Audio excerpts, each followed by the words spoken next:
Halo, Assalamualaikum warahmatullahi wabarakatuh. Selamat datang di Historia Channel. Di video kali ini kita akan membahas Indonesia pasca VOC, masuknya pengaruh Prancis dan pendudukan Inggris. Kekuasaan Belanda tahun 1799 diambil alih oleh pemerintahan Belanda dari VOC. VOC mengalami kerugian yang sangat besar yang menyebabkan kebangkrutan dan dibubarkan. Sebelumnya, penjajahan Belanda atas Indonesia dilakukan oleh VOC. Sejak tahun 1799, secara resmi dilakukan oleh pemerintahan Belanda.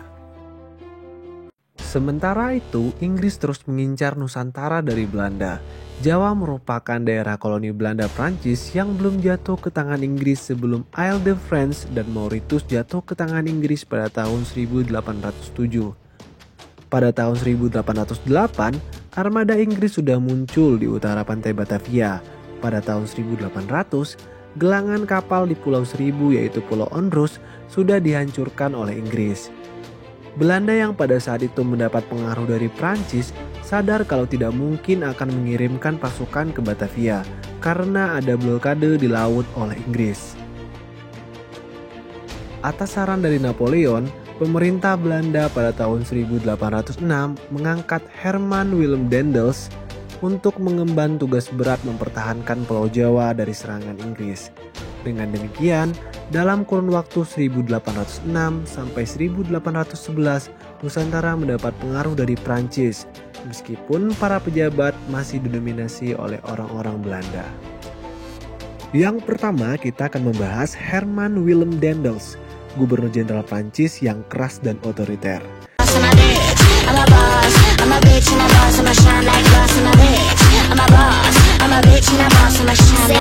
Daendels memegang dua tugas utama, yaitu yang pertama mempertahankan Pulau Jawa agar jangan sampai jatuh ke tangan Inggris, dan yang kedua memperbaiki keadaan tanah jajahan dari berbagai aspek, terutama penyalahgunaan kekuasaan dan korupsi.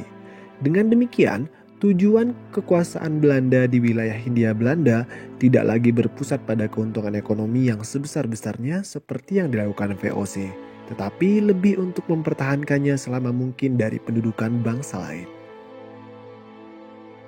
Sejak awal, Daendels menyadari kekuatan Prancis Belanda yang ada di Jawa tidak akan mampu menghadapi kekuatan armada Inggris.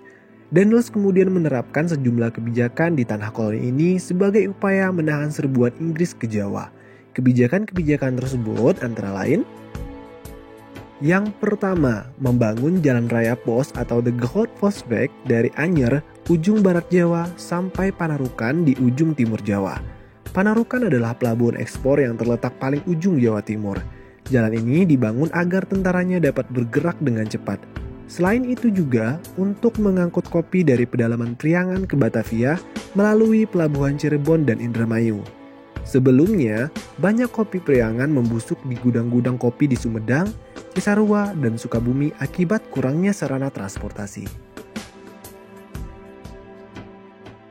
Dalam rangka menyukseskan pembangunan jalan itu, Daendels memberlakukan kerja wajib atau verplichtedienste serta melanjutkan kebijakan penyerahan hasil bumi wajib atau verplichte leverantie.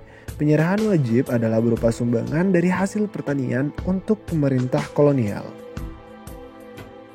Mendirikan benteng pertahanan seperti benteng Lodewijk atau Louis di Surabaya, benteng Mr. Cornelis di Batavia, membangun pangkalan armada laut di Merak dan Ujung Kulon, membangun angkatan perang yang terdiri dari pribumi seperti Legiun Mangkunegaran, mendirikan pabrik senjata di Surabaya, meriam di Semarang, dan sekolah militer di Batavia, membangun rumah sakit dan tangsi-tangsi militer yang baru.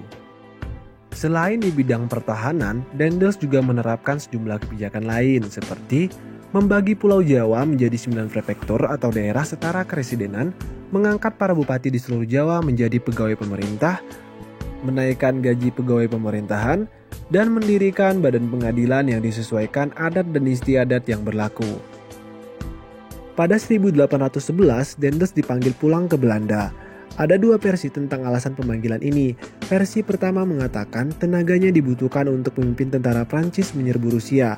Adapun versi kedua menyebutkan pemerintah Belanda Prancis khawatir bahwa hubungan buruk Daendels dan Raja-Raja Nusantara akan merugikan Belanda dalam menghadapi kemungkinan serangan Inggris.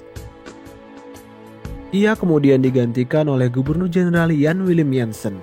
Pada masa Jansenlah Inggris menyerang ke Jawa. Melalui serangan darat dan laut, Inggris berhasil memaksa Jansen menyerah di Tuntang, Jawa Tengah. Penyerahan kekuasaan ke Inggris ditandai dengan penandatanganan Perjanjian Tuntang yang isinya Pulau Jawa dan sekitarnya jatuh ke tangan Inggris. Semua tentara yang tadinya merupakan bagian dari pemerintahan Daendels menjadi tentara Inggris dan orang-orang Belanda dapat dipekerjakan oleh Inggris. Dengan ditandatanganinya Perjanjian Tuntang, wilayah Hindia Timur resmi menjadi koloni Inggris. Selanjutnya Letnan Gubernur Inggris Thomas Stamford Raffles. Selama pemerintahannya, Raffles sangat menekankan asas-asas liberal, yaitu kebebasan, kesetaraan derajat manusia, dan supremasi hukum. Hal itu diwujudkannya dalam beberapa kebijakan antara lain menghapus sistem tanah paksa dalam bentuk Vrijheidsstelsel, Rodi, serta menghentikan perdagangan budak, memberi kebebasan kepada rakyat untuk menentukan tanaman yang ditanam, menghapus pajak hasil bumi, dan sistem penyerahan wajib atau facilité la vacancy yang sudah diterapkan sejak zaman VOC, menetapkan tanah sebagai hak milik pemerintah dan petani hanyalah penggarap, pemungutan sewa pajak tanah dilakukan per kepala, bupati diangkat menjadi pegawai pemerintah, membagi Pulau Jawa menjadi 16 keresidenan, dan membentuk sistem pemerintahan dan sistem peradilan yang mengacu pada sistem yang dilaksanakan di Inggris. Masa kekuasaan Raffles relatif singkat. Kekalahan Prancis berarti kemerdekaan bagi Belanda. Hal ini terwujud melalui Konvensi London pada tahun 1814. Salah satu sisi penting konvensi ini ialah Belanda mendapatkan kembali bekas wilayah kekuasaannya di Nusantara kecuali Bengkulu. Secara resmi, penyerahan Nusantara dilaksanakan pada tahun 1816.